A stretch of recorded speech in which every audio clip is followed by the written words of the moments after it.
Kerim Haliyev, Arkadağ şekerini. Uzak meskenlerden görünýä boyun. Toyun owazyna aşykdyr dünýä. Türkmeniň akylly şekerini gutlap, teleýaýlymlarda joşupdyr dünýä. Arkadağ sözüni bütün jahanam parahatlyk diýip düşünür belki. Şoň üçin akylly Arkadağ şehrin bezäpdir päkligiň, aklygyň renki. Türkmene öňünmek adat hem däller. Emma dünýä öwse ne edip damaýyn.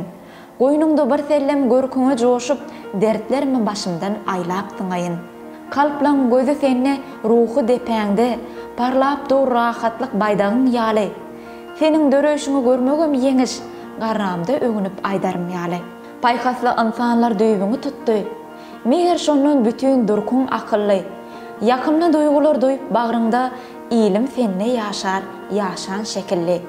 Parijdan Londondan saňa atlanar. Tarypyň eşitde jahan keşteler, nurun bilen nurun deňemek üçin günem günne asmanyňda keşteder. Watan kuwadyny senne görkezdi. Salymda sehradan cennet döredip. Inni waspyň etmek hem aňsat hem kyn, täze sözler tapyp sözü düredip. Armasyny ýetirip gurulşykçylyň, arkada her pursat gujak gerenler. Mehr muhabbetten dören şeheriň meger garşy ýeri soňsuz keremdir. Arkadagly serdar mübarek bolsun. Täze mesken döwlet getirsin ýurda. Pederiňiziň paýhas pekimi bilen arkada şeheri dörendir nurdan. Goýnunda owadan toýlar toýlansyn. Görmek nesip etsin şol uly bagty. Täze şehriň gutly mübarek bolsun, jenneti münasip ey türkmen halky.